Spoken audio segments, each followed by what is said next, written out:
अजमेर से कांग्रेस के लोकसभा चुनाव 2019 में प्रत्याशी रहे समाज सेवी और उद्योगपति आज मुख्यमंत्री भजनलाल, उप मुख्यमंत्री दिया कुमारी, पर्यावरण, श्रम एवं कल्याण मंत्री भूपेंद्र यादव, नेता प्रतिपक्ष राजेंद्र राठौर, प्रदेश अध्यक्ष डॉक्टर सीपी जोशी और सदस्यता कमेटी के अध्यक्ष डॉक्टर अरुण चतुर्वेदी के नेतृत्व में भारतीय जनता पार्टी की सदस्यता जयपुर स्थित भाजपा कार्यालय में उन्होंने ग्रहण की। खबर जयपुर से है, जहां इस अवसर पर बड़ी संख्या में लोग और व्यापारिक समूह के संगठन के पदाधिकारी मौजूद रहे। गौरतलब रहे कि रिजू झुनझुनवाला ने 1.5 वर्ष पूर्व ही कांग्रेस के प्राथमिक सदस्यता से इस्तीफा उस वक्त दिया जब राहुल गांधी की भारत जोड़ो यात्रा में राजस्थान में प्रवेश किया था। कांग्रेस से पूरी तरह से उनका मोहभंग हो गया है और प्रधानमंत्री मोदी की औद्योगिक नीति, सबको साथ चलने की प्रवृत्ति और सबका विकास सबका प्रयास की विचारधारा से प्रभावित होकर भारतीय जनता पार्टी में शामिल हो गए। रिजू झुनझुनवाला ने कहा कि अमृत काल के इस दशक में सभी को देश की सेवा के साथ साथ देश के लिए कुछ करना चाहिए और आज भाजपा ही एक ऐसी पार्टी है जो देश की सेवा में लगी है। मैं उनकी नीतियों से प्रभावित होकर इनके साथ मिलकर काम करना चाहता हूं। आज भीलवाड़ा शहर का नाम वस्त्र नगरी के रूप में विख्यात करने में भीलवाड़ा ग्रुप का महत्वपूर्ण योगदान रहा है। रिजू झुनझुनवाला LNJ भीलवाड़ा ग्रुप के चेयरमैन हैं और कई औद्योगिक मिल के मालिक भी हैं। अजमेर चुनाव हारने के बाद भी गत 5 साल तक अपने निजी फाउंडेशन संस्था के माध्यम से जयपुर, अजमेर, भीलवाड़ा, साथ ही में बांसवाड़ा, अन्य क्षेत्रों में खाद्य सुरक्षा, खेल, संस्कृति और महिला सशक्तिकरण, स्वच्छ पेयजल, जल संरक्षण, सघन वृक्षारोपण और गरीबों के लिए 1 रुपए में स्वाभिमान भोज जैसी योजनाओं पर पूर्व विधायक और किसान नेता सम्मानीय रिक्तपाल जी मिर्दा साहब, पूर्व सांसद, पूर्व मंत्री सम्मानीय खिलाड़ी रामजी बैरवा साहब, शाहपुरा के पूर्व विधायक भाई आलोक बेनीवाल जी, डेगाना के पूर्व विधायक भाई विजयपाल सिंह जी मिर्दा साहब, भीलवाड़ा के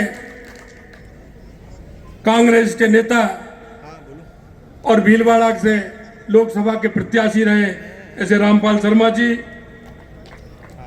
फुलेरा के पूर्व विधायक रामनारायण जी, किसान अनिल व्यास जी, सुरेश चौधरी जी, रिजू झुनझुनवाला जी और हमारे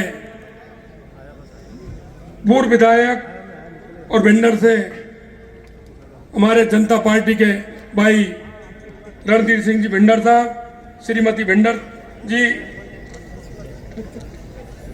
और पार्टी में जो आज बहुत बड़ी संख्या में शामिल हुए हैं, उन सभी का मैं इस भारतीय जनता पार्टी में उनको बहुत बहुत स्वागत और अभिनंदन करता हूं।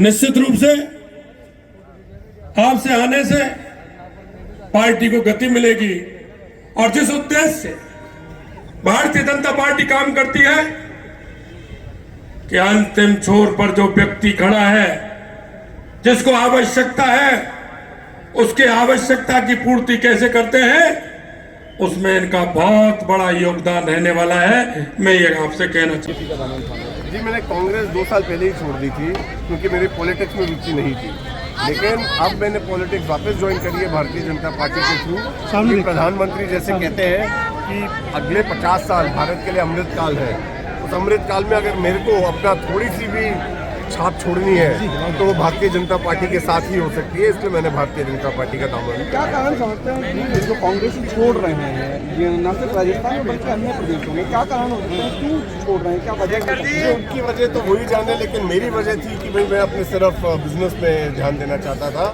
आगे भी बिजनेस में ध्यान देते रहूँगा, लेकिन भारतीय जनता पार्टी के थ्रू कार्यकर्ता बना के मेरे से जो काम करवाया जाएगा मैं वो करने को तैयार हूं। सर, आप कांग्रेस में भी रहे, आप बीजेपी में आए, क्या डिफरेंसेस आपको लगता है कि दोनों पार्टियों में? सर, वो एक दिन हुआ है मेरे को बीजेपी में आए, वो मैं थोड़े दिन बाद बताऊंगा, लेकिन पॉलिटिक्स में तो रहे हैं। भारतीय जनता पार्टी जो है एक कार्डर बेस्ड पार्टी है, एक कार्यकर्ता को जो सम्मान देने वाली जो पार्टी है वो भारतीय जनता पार्टी है। क्या कांग्रेस में सम्मान नहीं मिल पा रहा था? क्या कांग्रेस के कार्यकर्ता? जी, मेरे को कभी कभी ये लगता है कि कांग्रेस में उद्योगपतियों की एक ठीक से जो एक होना चाहिए, जिस तरह का एक रिस्पेक्ट, वो शायद थोड़ा कहीं ना कहीं मिसिंग है।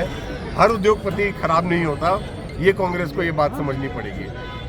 ठीक है सर, थैंक यू। काम करके लोगों को लाभान्वित किया है। सुनील शर्मा की रिपोर्ट।